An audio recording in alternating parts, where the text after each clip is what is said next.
নমস্কার। আজ আপনাদের সামনে চলে এসেছি অনেকগুলি নতুন নতুন প্রশ্ন উত্তরের সম্ভার নিয়ে। তো আজকে যেটা আমাদের প্রথম প্রশ্ন, এনইপি 2020 পঞ্চস্তম্ভ বলতে কি বোঝায়, অর্থাৎ জাতীয় শিক্ষানীতি 2020 এর পঞ্চস্তম্ভ কি, এটা যদি আপনাকে জিজ্ঞাসা করে এর উত্তর কি দেবেন। তার আগে জেনে নিই জাতীয় শিক্ষানীতির ইতিহাসটা একটু। অর্থাৎ 1968 সালে প্রথম জাতীয় শিক্ষানীতি পেশ হয়। 1968 পরে 1986 সালে এনইপি 1986 যেটা বলা হয়, অর্থাৎ 1968, 1986, 1992 এবং অ্যাট লাস্ট 2020 বা এনইপি 2020। অর্থাৎ এখনো পর্যন্ত 4টে জাতীয় শিক্ষানীতি পেশ হয়েছে। তো এনইপি 2020 যেটা, এটা কার নেতৃত্ব হয়? এটা ইসরোর প্রাক্তন চেয়ারম্যান কে কস্তুরীরঙ্গন মহাশয়ের তত্ত্বাবধানে হয়। তো এনইপি 2020 পঞ্চস্তম্ভ বা জাতীয় শিক্ষানীতি 2020 এর পঞ্চস্তম্ভ যদি জিজ্ঞাসা করা হয়, অর্থাৎ 5টা স্তম্ভ কি কি? Access, equity, quality, affordability and accountability. জাতীয় শিক্ষানীতি 2020 পঞ্চস্তম্ভগুলি হলো access, equity, quality, affordability and accountability. মনে থাকবে, access, equity, quality, affordability and accountability. এই 5টা হলো জাতীয় শিক্ষানীতি 2020 5টা স্তম্ভ বা এনইপি 2020 পঞ্চস্তম্ভ বলা হয়। Access, equity, quality, affordability and accountability. মনে থাকবে। চলে যাচ্ছি আজকের পরের প্রশ্নে। ইউডাইস কোড কি? ইউডাইস কোড এটা খুব একটা পরিচিত প্রশ্ন নয়, আপনারা খুব সুন্দরভাবে গুছিয়ে উত্তরটা বলে দিচ্ছি, মনে রাখবেন। ইউডাইস কোড কি? Unified district information system of education. Unified district information system of education বা ইউডাইস কোড কি? এটি হলো দেশের প্রতিটি বিদ্যালয়ের জন্য 11 অঙ্কের একটি শনাক্তকরণ নম্বর বা আইডেন্টিফিকেশন নম্বর। এর কাজ কি? এটি বিদ্যালয়ের তথ্য সংগ্রহ ও ব্যবস্থাপনার উদ্দেশ্যে ব্যবহৃত হয়। ইউডাইস কোড বা unified district information system of education বলতে দেশের প্রতিটি বিদ্যালয়ের জন্য 11 অঙ্কের একটি শনাক্তকরণ নম্বরকে বোঝানো হয়। এর কাজ কি? এর কাজ হলো দেশের প্রতিটি বিদ্যালয়ের তথ্য সংগ্রহ ও ব্যবস্থাপনার জন্য ইউডাইস কোডকে ব্যবহার করা হয়। তাহলে ইউডাইস কোড বা unified district information system of education বলতে কি বোঝায়? এটি হলো দেশের প্রতিটি বিদ্যালয়ের জন্য 11 অঙ্কের শনাক্তকরণ নম্বর, যা বিদ্যালয়ের তথ্য সংগ্রহ এবং ব্যবস্থাপনার জন্য ব্যবহৃত হয়। খুব সুন্দর, 2 লাইনের মধ্যে compact gist answer. UDISE code বা unified district information system of education বলতে দেশের প্রতিটি বিদ্যালয়ের জন্য 11 অঙ্কের একটি শনাক্তকরণ নম্বরকে বোঝানো হয়, যা বিদ্যালয়ের তথ্য সংগ্রহ এবং ব্যবস্থাপনার জন্য ব্যবহৃত হয়। চলে যাচ্ছি আজকের পরের প্রশ্নে। এনইপি 2020 অসুবিধাগুলি কি কি, অর্থাৎ জাতীয় শিক্ষানীতি 2020 এর অসুবিধাগুলি কি কি, অর্থাৎ ডিমেরিটস কি কি রয়েছে। তাহলে এনইপি 2020 নিয়ে আমি পুরো একটা সেশন করে দেবো। এনইপি 2020 নিয়ে অনেক কিছু জানার আছে। এনইপি 2020 তে কি কি সুপারিশ করা হয়েছে, কার নেতৃত্বে করা হয়েছে, এর আগে কি কি কমিটি তৈরি হয়েছে, এই নিয়ে পুরো একটা ভিডিও বানাবো। তবে আজকে এই প্রশ্নটা করার কারণ, ইন্টারভিউতে এটা থেকে ধরেছে যে এনইপি 2020 অসুবিধাগুলি কি কি। তো জাতীয় শিক্ষানীতি 2020 এটি কেন করা হয়েছে? এর আগেও তো 3টি শিক্ষানীতি করা হয়েছে, অর্থাৎ শিক্ষাক্ষেত্রে আধুনিকীকরণ এবং অনেক বেশি শিশু বান্ধব এবং শিশু কেন্দ্রিক করে তোলার জন্য এনইপি 2020 আনা হয়েছে। অর্থাৎ শিক্ষাক্ষেত্রে আধুনিকীকরণ, ডিজিটালাইজেশনের কথা বলা হয়েছে এবং আরো অনেক সুপারিশ করা হয়েছে।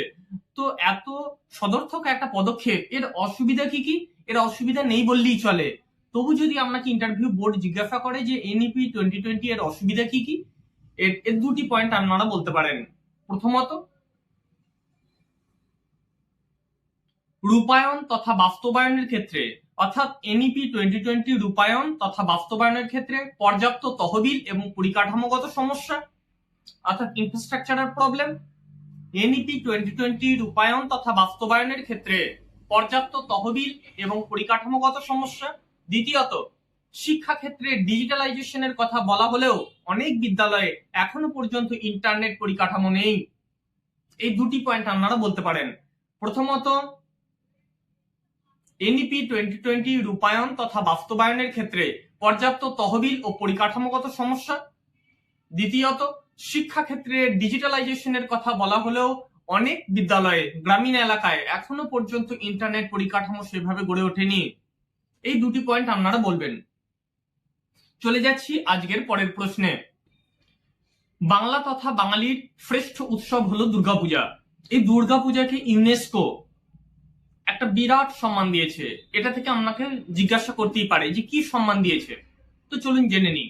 2021 সালে ইউনেস্কো কলকাতা দুর্গাপূজাকে বা বাঙালির দুর্গাপূজাকে মানবতার অধরা সাংস্কৃতিক ঐতিহ্য বা intangible cultural heritage of humanity বলে স্বীকৃতি দিয়েছে, যা ধর্ম ও শিল্পের এক অসাধারণ মেলবন্ধন।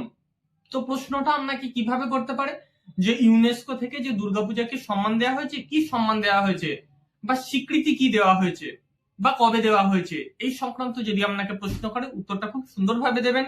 2021 সালে ইউনেস্কো দুর্গাপূজাকে, কলকাতার দুর্গাপূজাকে বা বাঙালির দুর্গাপূজাকে, বাঙালির শ্রেষ্ঠ উৎসব দুর্গাপূজাকে মানবতার অধরা সাংস্কৃতিক ঐতিহ্য বা intangible cultural heritage of humanity বলে স্বীকৃতি দিয়েছে, যা ধর্ম ও শিল্পের এক অসাধারণ মেলবন্ধন।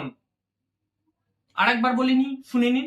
2021 সালে ইউনেস্কো কলকাতা দুর্গাপূজাকে বা বাঙালির দুর্গাপূজাকে মানবতার অধরা সাংস্কৃতিক ঐতিহ্য বা intangible cultural heritage of humanity বলে স্বীকৃতি দিয়েছে, যা ধর্ম ও শিল্পের এক অসাধারণ মেলবন্ধন। মনে থাকবে। চলে যাচ্ছি আজকের শেষ প্রশ্নে। স্কুল ম্যানেজমেন্ট কমিটির কাজ কি?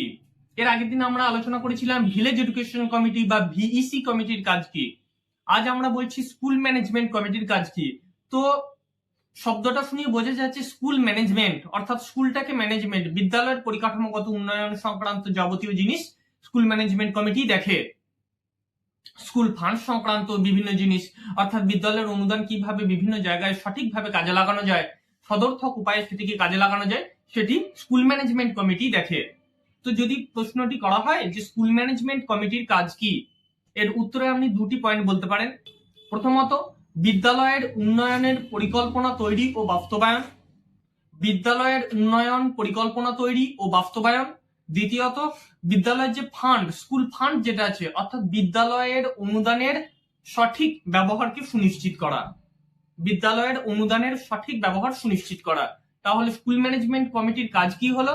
প্রথমত, বিদ্যালয়ের উন্নয়ন পরিকল্পনা তৈরি ও বাস্তবায়ন তথা রূপায়ণ, এবং দ্বিতীয়ত, বিদ্যালয়ের অনুদানের সঠিক ব্যবহার সুনিশ্চিত করা।